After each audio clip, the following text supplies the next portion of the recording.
So hey guys, what's up? It's Alundra.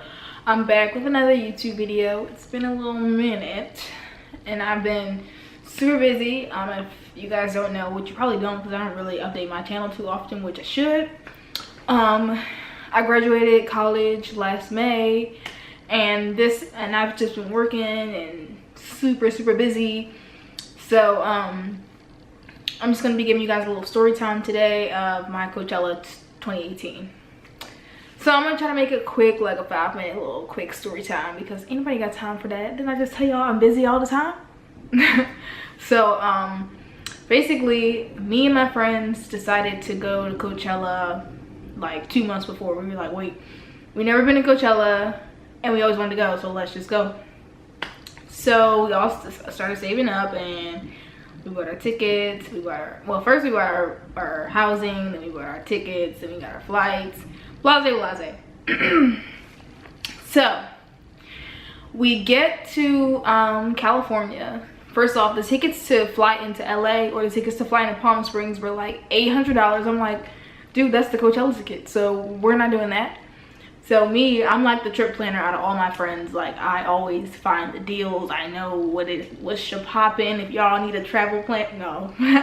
But yeah, so I'm like, okay, so guys, we'll fly into Santa Ana and we'll drive the hour to where like Coachella was, like Indio, California. So I'm like, all right, I'm thinking I get everything squared away. Well, I did get everything squared away. So my one friend Day, she's actually in my story time from Soul Aquarius. We went to Soul Aquarius in Santa Ana, California. So she goes to Spelman, so she actually had class the day we left. So yeah, so Coachella was from Friday to Sunday and we all were flying in on Thursday, but Day was flying in later because she had class. So me and my other friend Alexis, or Gerb, whatever, that's her nickname, like Gerber baby, we came in earlier. We went to go rent a car, because this is key in the story. We went to go rent a car, and then we drove to LA and we just like went to Bossa Nova for pasta for lunch. We just explored some things because she had never been to LA. So we were driving around, we seen like B. Simone and we seen Estelita from Love and Hip Hop, and then I was turning the corner and I seen Justin Dior. I was like, "Argh." In my mind I was like, do I hit the Bentley? Cause then he gotta get out and he gonna see me cause I just hit his Bentley. But you know, I'm gonna keep on driving cause I'm trying, you know, I'm not trying to pay the rental car place. So yeah. So basically we just going around shopping, whatever, and then when Daylin gets in on her flight, we go pick her up and then we head to the hotel to get some rest for the next day, Coachella day 1. Whew. So basically our plan was, we're not gonna drive to Coachella because obviously we're gonna be getting lit. So our plan was for us to pack our bags and everything inside of the car and drive to the hotel the day we all fly in, but we'll just return the car and then Uber back and forth to Coachella, because nobody is driving to Coachella. Because, well, now I know we probably could have drove to Coachella, because by the time you're out there literally all day, so you can be lit all early in the day, and then by the time the night comes you're like, okay, you probably sober again. So whatever, it was our first Coachella. So we went to the hotel, we checked in, we like planned our outfits for the next day and what we were going to do, where we were going to eat breakfast, blase. And the next morning we woke up and it was Coachella day 1, so we're like, woo, all excited and stuff and getting ready. And then we go to get breakfast and then we go to return the car. So we return the car, and at the car place, like I had my wallet and stuff because you needed it to like return the car, like they wanted to see the car on file or whatever. So we did that, and then we left. So there was like a Walmart literally like right across the street, but like since we were in like Hot Desert Springs area, it was like super hot, and we decided not to walk across the street because it was like across the street, but it wasn't like across the street, like it was like a ways, like through this big parking lot and everything. So we caught an Uber across the street, and I get out the Uber, like literally I step out and I'm like, where is my wallet? Yep, where's my wallet? So and this was literally like before, like as soon as I stepped out of the car, like before I even got into Walmart. So I go on the Uber app and I call the guy. I'm like, hey, can you look in the back of your car, because I know, hello, can you look in the back of your car, because I know that my wallet is in the back of your car. What do you mean it's not there? It is there, because I know it is. So I'm like, I'm mad at him, because I'm like, how's my wallet not in there? And I just used it. And I also called the rental car place, and they're like, no, we don't see a wallet in here, ma'am. And it was two old white ladies in there. So I'm like, my wallet, if it's not there, it had to be in the Uber. So now I'm like, okay, there's only one place I've been, the rental car place, and in your car. So I'm like, okay. Then he's like, oh, I just picked up some more people, and I'm gonna ask them if they seen it. They said no. So now at this point, I'm like fuming. I'm like, this Uber driver has my wallet. I know he does. I know he has it. So like, I'm pissed off at this point, and there's nothing I can do. So I go back, Uber back across the street, because my card is still on file on the Uber app. Across the street to the rental car place, search that hoe up and down. Wallet's nowhere to be found. So where is it then? Did it just disappear? I just used it. Now I'm thinking, well, I probably should have been like, can I see the cameras, please? But I wasn't thinking about that. I was a little slow. But, so basically, I was SOL. Didn't know what to do. So, me and my friends just Ubered back to our hotel. We were just like, pissed. And then I ended up having to call and make a police report. And I had to call my grandma. She had to order me a temporary driver's license and everything. And she just emailed it to me, and I had the hotel printed out. But it was like, okay. I was like, okay, at least I had my wristband. And I ended up just cash apping a couple $100 to my with one of the friends I was with, and I just canceled my cards. So I was like, I'm not gonna let it upset me, whatever. We came for Coachella to have a good time. We about to get late. So yeah, so I'm still a little bit upset, but I just start drinking and put my clothes on, whatever, and we head to the festival.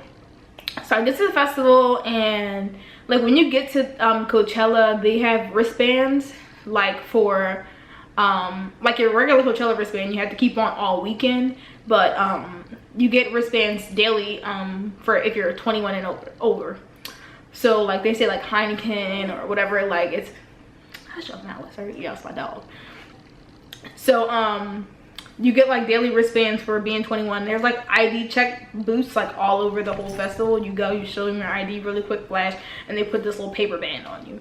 So I go to them, I explain my situation. I have a temporary driver's license, blah blah blah. I have a picture of my actual license and everything.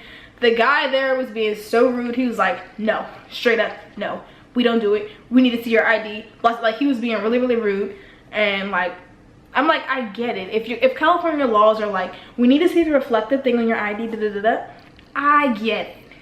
But it's a certain way you go about things. Like, I was really pissed already. You could see that I'm upset. Now I gotta figure out the whole process to get back on the plane, blah blah, because I don't have anything. And he could already see that I was upset. So for him to be rude like that was like, I'm side-eyeing you now. So now I'm pissed at this point. But I'm like, you know what? Let me pray on it a little bit, because at least I'm still in Coachella. Like, good thing I don't need my ID to get in Coachella or something. So I'm like, all right, cool.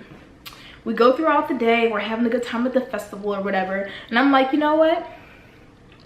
This man is gonna make me do something illegal, okay? Because that's not fair to me, all right? That's not fair to me. That's not fair to my friends. They can't see me turned up on that level. So I make an elaborate scheme,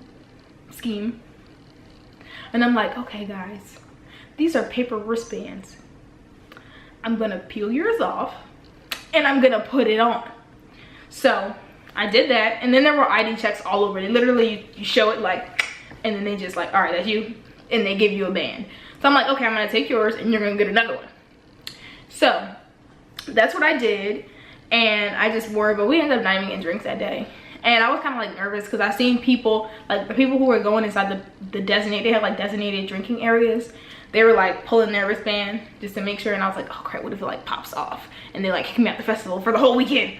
So I was like, okay, at least we have a plan now. So we go home and, hold on y'all, my camera about to die, hold up. My bad you guys, my camera died, so I just decided to come back on my MacBook.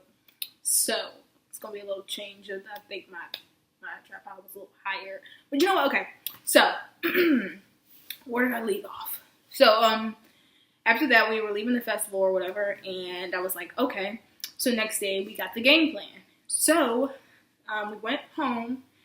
Oh, gosh, it was just like a struggle to get an Uber with 100,000 people at the same time trying to get an Uber and whatever. So we had to leave out the festival, go down the street, find a regular spot to catch an Uber. It was just a hectic situation. But besides the point, we had the game plan all together. So the next morning, we were so exhausted, first off.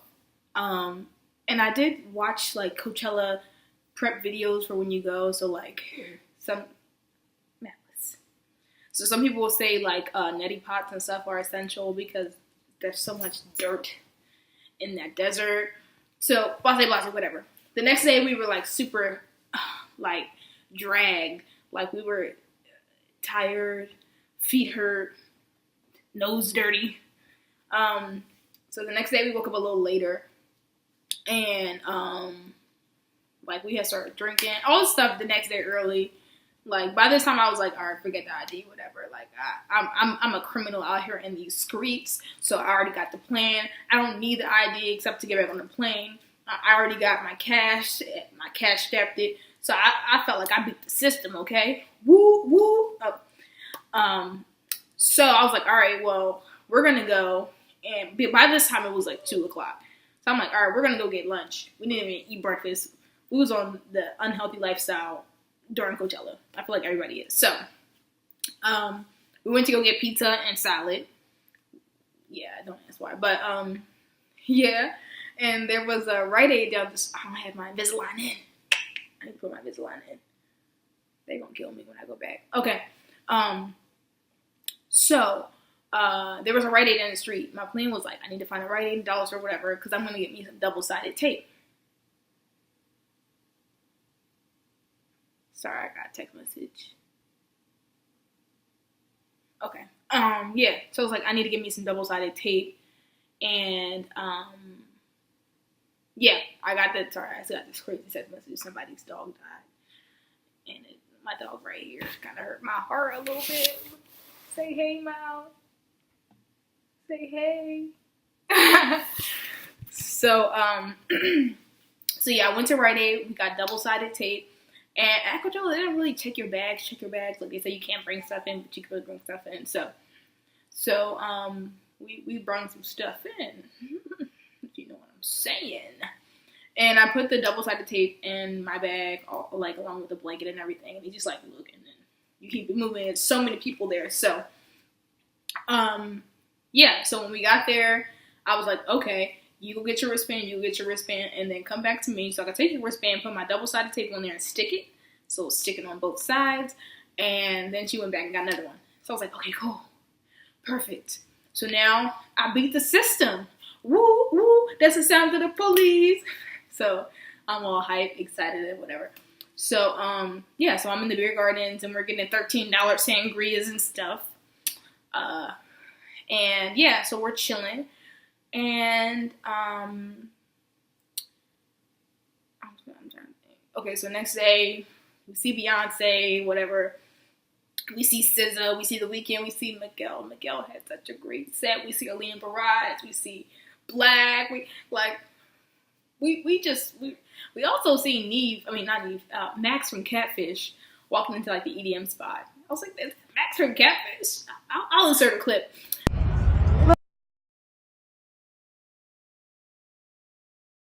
snacks from Catfish. I'm such a stalker. But yeah, I was like, okay, hey, with his little wife and stuff. So that was cool. Obviously Beyonce, leaving Beyonce. I'm gonna do another story time on that, but ridiculous, okay? And Beyonce has the best fans, so yeah. But overall experience, Coachella was cool. My nose was dirty. We had a great time. I was able to finesse the system, and I had a really great time. Aside from the fact that my whole wallet was taken from me, and the reason why I say taken is because after our trip was over, and we went to the mall on our last day after Coachella, and we hung out. We had lunch. It was real cute. It was real chic and everything. And then we went to go get on our flights, and it was a long process in the airport. I will say, if you do not have your ID, it is a long process. It is you answering questions about yourself that you don't even know. I don't know who I am, so how can I tell you who I am? But that's beside the point, and a lot of. So, yeah, but once I finally got home, slept for a couple hours, and I went to work. Yes, work. That's why I said y'all be busy, y'all. So, I go to work, whatever, I come home, I go to sleep, I wake up, go to work the next day. The next day, I get a call from Arizona. I'm like, hi, hello, who is this? Who is this on my phone? I have one friend in Arizona, but I know the number. So they're like, hey, I found your wallet in Arizona, in Bullhead, Arizona, I believe it was. So I'm like, okay, how did you get my number? So they work at a car rental place. And when they searched my name in the system, my number came up. So I was confused as to how my wallet got to another car rental place when my car rental place was in Palm Springs. How did it get to a car rental space in Arizona? So my theory is someone at the car rental place took my wallet, rented a car, and when they realized, oh, she's canceled all her cards, there's no cash in here, let's just throw it in the back of the car. Because meanwhile, I needed my wallet in order to return the car. Once I turned my keys in, showed my wallet and everything, there was no going back to the car. So I know for a fact I had my wallet. My friends saw it. They all attested to it. So I don't understand if it was one of the ladies who worked there, or if it was someone who rented, most likely someone who rented the car and then just like tucked it like, and then they got in the car and was like, wait, there's nothing I can do with this. Oh, whatever. So the guy was nice enough to send me my wallet back. I've already ordered new cards and a new license, so it's just like, thanks, but no thanks. And that is the end of this story that I'll probably will title Stolen Wallet Coachella. So I don't know what I'm going to title it, but yeah, that's my story, and it's already longer than I expected. But since I'm already ready and I'm in this gear, I'll see you guys in the next story time about the Beyonce night, the night on Beachella. So if you enjoyed this video, subscribe and click to the next video because you got to see me looking exactly the same way, okay? If you want to hear about Beyonce. Thank y'all for watching. Tune into the next one.